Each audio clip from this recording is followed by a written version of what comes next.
Good morning everyone. मैं आनंद कुमार शर्मा, आपका mentor. आज हम 11th की सीरीज स्टार्ट कर रहे हैं। 11th और 12th की सीरीज अब हम लोगों की कंटिन्यू चलेगी और टॉपिक लेके आए हैं respiratory volume and capacity. Respiratory volume and capacity, और इसमें बच्चों को बहुत ज्यादा दिक्कत होती है, बहुत ज्यादा वो दिक्कत फेस करते हैं। तो इसको, और नीट में भी इसके क्वेश्चन काफी अच्छे आते हैं। तो इसमें एक टॉपिक है जिसे हम कहते हैं टाइडल वॉल्यूम। टाइडल वॉल्यूम, तो टाइडल का टी ले लीजिए, वॉल्यूम का बी ले लीजिए। क्या होता है tidal volume? Volume of air inspired और एक्सपायर्ड। इंस्पायर्ड यानी अंदर लेना, एक्सपायर्ड यानी बाहर निकालना।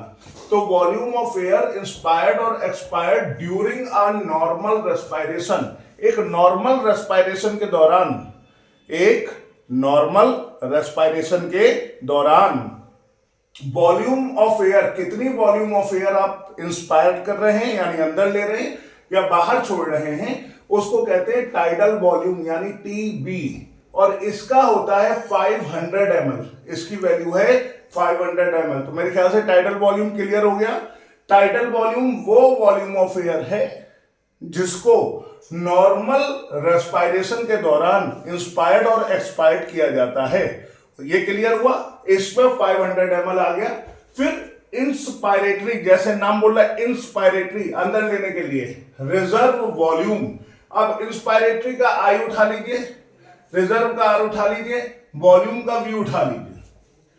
Additional volume of air, additional volume of air that can inspire by forceful inspiration, यानी फोर्सफुल इंस्पायरेशन के दौरान कितनी जो वॉल्यूम ऑफ एयर है उसको एक्स्ट्रा लिया जा सकता है, यानी एडिशनल वॉल्यूम। देखो वर्ड लिखा है additional volume of air that can inspire, जिसको इंस्पायर किया जा सकता है, अंदर लिया जा सकता है फोर्सफुल इंस्पायरेशन के द्वारा।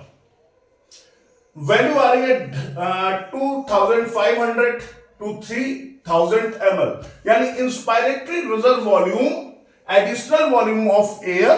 एडिशनल वॉल्यूम ऑफ एयर होता है जिसको इंस्पायर किया जा सकता है by forceful inspiration, forceful inspiration के द्वारा।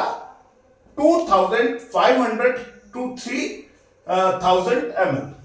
इसके बाद expiratory reserve volume ERB, additional volume of air that can expire. यहां पे इंस्पायर था, यहां पर आ गया एक्सपायर, यानी वो एडिशनल वॉल्यूम ऑफ एयर जिसको एक्सपायर किया जा सके फोर्सफुल एक्सपायरेशन के बाद, यानी फोर्सफुल एक्सपायरेशन के बाद आप इसको एक्सपायर कर सके, बाहर निकाल सके। यानी एक बार फिर से ERB, additional volume of air that can expire, जिसको एक्सपायर किया जा सकता है फोर्सफुल एक्सपायरेशन के द्वारा। 1000 to 1100 ml, 1000 to 1100 ml। एक बार फिर से देखिए, tidal volume, volume of air जिसको नॉर्मल रेस्पिरेशन के दौरान इंस्पायर किया जा सके, एक्सपायर किया जा सके 500। IRB, inspiratory reserve volume, additional volume होगा जिसको इंस्पायर किया जा सकेगा फोर्सफुल इंस्पायरेशन के द्वारा। 2500 to 3000 ml। Expire ERB, additional volume of air जिसको एक्सपायर किया जाएगा बाय फोर्सफुल एक्सपायरेशन के द्वारा 1000 से 1100 ml। और इसके बाद रेजिडुअल वॉल्यूम, रेजिडुअल वॉल्यूम यानी RB, volume of air remaining in lungs even after forceful expiration, यानी वो एयर का वॉल्यूम, वो एयर का वॉल्यूम जो फोर्सफुल एक्सपायरेशन के बाद भी बचा रह जाए लंग्स में, उसको हम कहते हैं रेजिडुअल वॉल्यूम। उसकी वैल्यू है 1100 से 1200 ml। एक बार फिर RB, वॉल्यूम ऑफ एयर, वो वॉल्यूम ऑफ एयर जो बचा रह जाता है even after the forceful expiration, यानी फोर्सफुल एक्सपायरेशन के बाद भी जो एयर ऑफ वॉल्यूम बचा रह जाता है लंग्स में, उसको हम लोग कहते हैं residual volume. Value 1100 to 1200 ml। आप सबका बहुत बहुत धन्यवाद।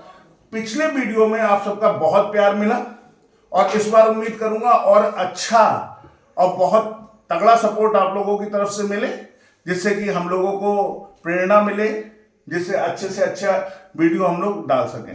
तो सब्सक्राइब कीजिए, लाइक कीजिए, शेयर कीजिए। आप सबका बहुत बहुत धन्यवाद। जय हिंद।